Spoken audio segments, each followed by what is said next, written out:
Christmas music is not innocent. It's not. It sounds festive. It sounds nostalgic. It sounds like twinkle lights and cozy memories and the smell of gingerbread and grandma's kitchen. But it also might be the reason you overspend every single December, even when you swear you're keeping it simple this year. And here's why I think that. Every year, right around mid-November, something very predictable happens. You may have noticed it. The poppies get tucked away after Remembrance Day. You might still be picking the Halloween candy out of your teeth.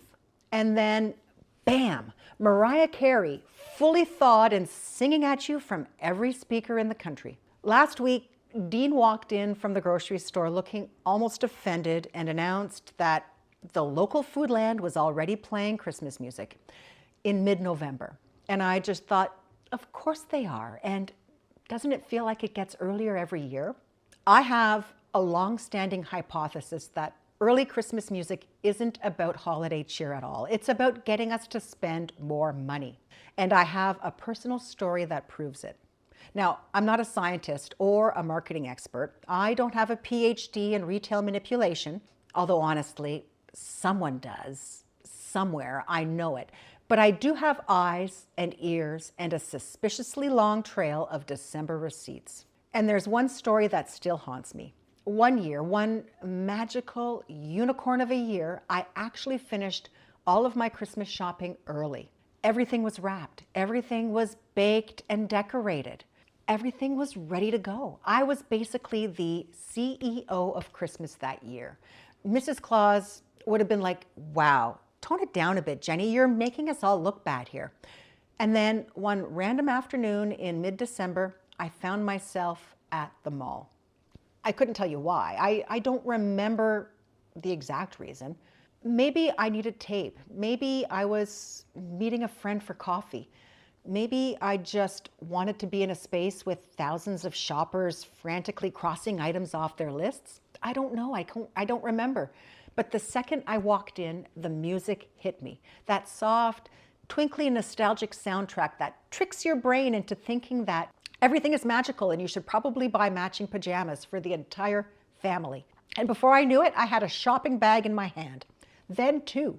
Not because I needed anything, not because I forgot anything, not because I had a plan, obviously, but because the music put me in the mood. And halfway through, I literally stopped, looked down at the stuff in my hands and thought, what are you even doing?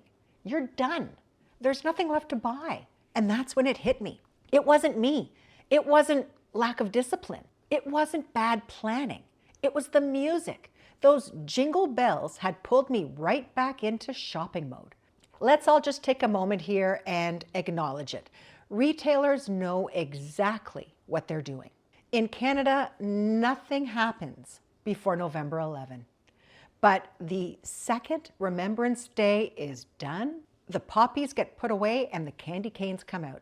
The trees go up and the speakers start singing at you. This is not about getting into the holiday spirit. This is about getting you into shopping mode. Holiday music is the cue. It's a signal. It's a little psychological tap on the shoulder that says, hey, the holidays are coming. And are you prepared? And you might be behind. And maybe just grab something just in case. Oh, look, that's cute. Get it. Even if you're done, especially if you're done, that music creates this subtle emotional pressure to keep on buying because people who think they've finished, they're ripe for those extra little stocking stuffers. And here's when it gets interesting. And this is all real psychology explained in normal human language. Nostalgia makes you generous. That holiday music, it pulls you back into warm childhood memories. And those warm feelings, they make you want to give. Suddenly you're thinking, maybe I should get something small for everyone, even the dog. Familiar music, it relaxes you. And relaxed people browse longer. Browsing people buy more. This is why they're not blasting heavy metal music at your local home sense. Dopamine makes everything seem like a great idea. Holiday music, it gives your brain a tiny hit of joy, a microdose of magic. And in that moment, everything looks like something that you should buy. Socks? Sure. Candles, add them to the cart. A tiny decorative elf that does literally nothing? Absolutely. Why not add a bit of whimsy to the holiday, right? It also shifts your brain into tradition mode. When you hear those songs, you instantly feel like you're supposed to be preparing, doing, buying, creating that holiday magic, even if you were perfectly fine before you walked in the store. This is a big one. It makes you forget your list. Holiday music creates a vibe, and vibes are dangerous.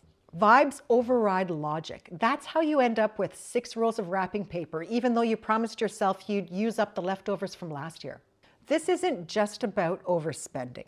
It's about why our homes feel like they are at their peak chaotic level every December. Because when the music nudges us to buy, we buy duplicates, we buy filler gifts, we buy panic gifts, we buy just-in-case items, we buy sentimental nonsense, we buy more decor, and then more decor to fix the first decor.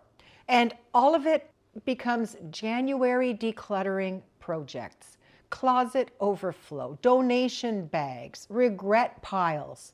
I'm good at that one. Forgotten gifts for people who did not need a gift in the first place. Holiday music doesn't just influence your wallet, it influences your house. It fills your space with things you don't plan for and didn't need in the first place. And here's how you keep your cart and your home under control. The first one, when you're done, be done. Don't do what I did and go just to browse. Stay away from the mall. There's no such thing as safe browsing in December. Number 2, make your list like a boss. If it's not on the list, do not let it in your cart, let alone in your home. Number 3, limit the extras. Set a number. 1 extra per kid, 1 stocking stuffer, done. 4, beware the vibe. If you suddenly feel generous, nostalgic, impulsive, and festive all at once, that's not magic. That's retail strategy. Number 5, avoid holiday markets when you're done shopping. I know they're adorable. I know they have hot chocolate. I know they have that holiday vibe, but they are clutter traps with twinkle lights.